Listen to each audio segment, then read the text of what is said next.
Hello and welcome everyone on my channel, the Garden City Project. My name is Greg Holenstein and I'm a landscape architect. This is the second episode about the Roman Empire. And in this episode we are going to have a closer look at the monumental buildings they were building and about their gardens. And most importantly, we are going to have a closer look what we can learn from them and what we can use to build the future city. Well, first I'm going to talk about the Roman bathhouses. And you might ask yourself, oh, why are you talking about bathhouses? These are not monumental buildings, aren't they? And yes, that's true, these are not monumental buildings, but still they were very important for the Romans because the bathhouses, at least one, was in nearly every city of the Roman Empire. And those bathhouses were accessible for nearly everyone in the Roman Empire, and that's quite unusually for that time, considering that in European Middle Age, bathhouses were only accessible for rich people or for noble people. So this is really outstanding for the Roman times. Those bathhouses were not only there for bathing, but they were also there for exercising, reading and socializing. And so these were very important for every city because it was a meeting point. And from our modern perspective, we can see those bathhouses as like the gyms or spa and wellness areas we have today. Now we are going to have a closer look about the amphitheaters. The amphitheaters were one of the most impressive buildings the Romans built. The most famous of the amphitheaters is the Colosseum in Rome, which is still existing today. It's in ruins, of course, but it's still existing and it's the most famous of all of those amphitheaters. The biggest amphitheater at that time could accommodate up to 60,000 spectators, and that's really impressive. And these theaters were mainly for gladiator fights and fights with animals and all this kind of stuff, and it was mainly for entertaining the people and keeping the people happy. That was the main purpose of those amphitheaters. From our modern perspective, those amphitheaters are really close to what we have today in football stadiums. Of course, we don't have gladiator fights or animal fights, but it's like the same thing of entertainment we have at this time and today in football stadium or whatever kind of sports stadium. Now we are going to have a closer look at the so-called Circus Maximus. And the Circus Maximus is the name for the largest circus in ancient Rome. And it was so gigantic, it's like 600 meters in length and around 120 meters in width. And it could accommodate around 150,000 spectators. And that is really impressive for that ancient time. There's no such building as this in those times. This Circus Maximus was mainly created for chariot races, but not only for chariot races. They also had gladiator fights and beast hunts, like animal fights and athletics and all this other kind of mass events at this time.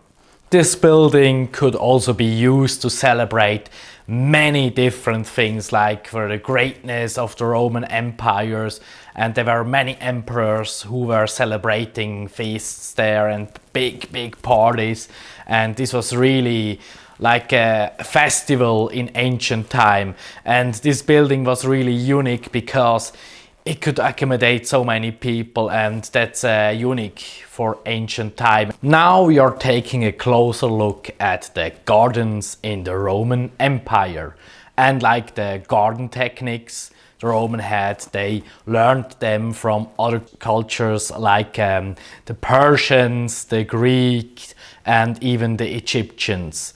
And so they established their own gardens. And the Romans had a lot of ornamental gardens in the Roman Empire, like the ornamental gardens, which means the gardens that don't produce food or vegetables or anything productive, they're just for decoration. They were part of nearly every house, every building, on every farmhouse. So those gardens were not preserved for the richest people. So also the poorer people, like the people from the middle class and even some people from the lower class, could have their own decorative ornamental gardens. And in the cities, when they were building new buildings and some houses were replaced by apartment buildings, sometimes they were even building rooftop gardens in the Roman Empire, and that's kind of special for this time. Of course, the richer Romans at that time, they had like huge villas on the countryside and huge gardens. And they also had like specialized workers to build and to maintain their gardens. Those gardens of those very rich Romans, they served like different purposes. For example, one thing was the representative, because they showed their wealth and their prosperity, and they could show it to the world and to other people.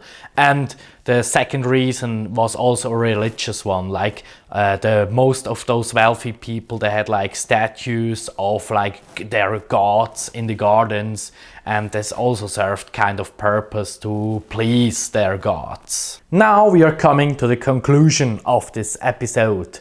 And in this episode I was talking a lot about big colossal buildings, and I was also talking that in the modern world we have similar buildings like they had in ancient Rome, and they have a lot of similarities, and one of the most important similarity is to connect people from different parts of a society and to make a feel of togetherness. From our modern perspective, it sounds very rude that they had animal fights and that they were fighting till the death, the gladiators. But at this time, in the ancient time, there were a lot of wars, there were a lot of miseries for the most part of the population. And so, like these Colosseum fights, they were like just for entertaining the people. It's like, yeah, we watch a football game or a box fight today. For them it was the same feeling like we have. For them it wasn't so rude as we see it today from our modern perspective.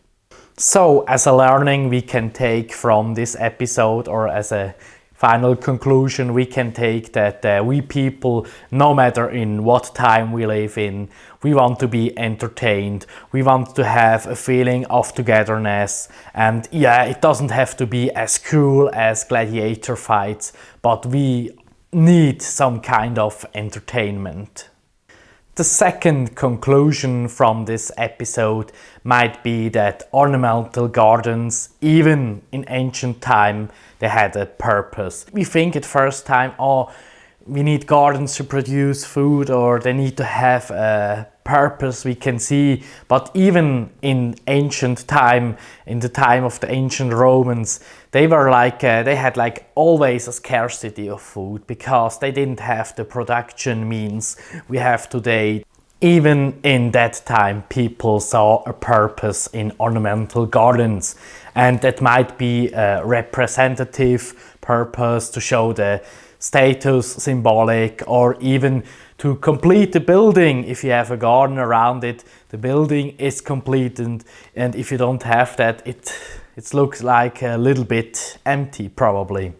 Just like the unique monumental buildings they were building, the gardens were also serving a similar purpose. For example, to be representative even for a big empire like the Roman Empire. Like, it's something they define themselves with these monumental buildings, with all these gardens. And that's probably also what we can learn for future cities. Do we want to build like some unique buildings, some outstanding buildings, outstanding gardens, and create new things and create new monumental buildings like people want to identify themselves with. It's always the case, even in some cities and some countries today. Some countries are building monumental buildings and monumental gardens. We see them all around the world. And it's also a purpose that we as people, we want to identify ourselves with those kind of buildings or these big gardens, those parks and stuff like that. It's some spiritual thing even. It's like the gods, like in the ancient time, they were celebrating different gods and stuff like that. It was a kind of religion.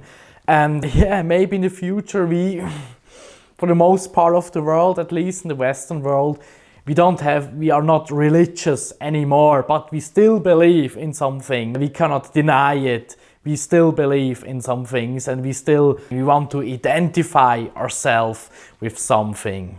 The Roman Empire lies in ruins for many centuries, but still we could learn something from them, and we can also learn from other cultures, from other empires in the past. It's always important that we learn something from the history and we use it to create a better future. So this is the end of this episode and the end of the second part about the Roman Empire. I hope you could enjoy it. I hope you could learn something. If you liked it, press the like button, leave a comment here and subscribe to my channel. See you next time. Bye.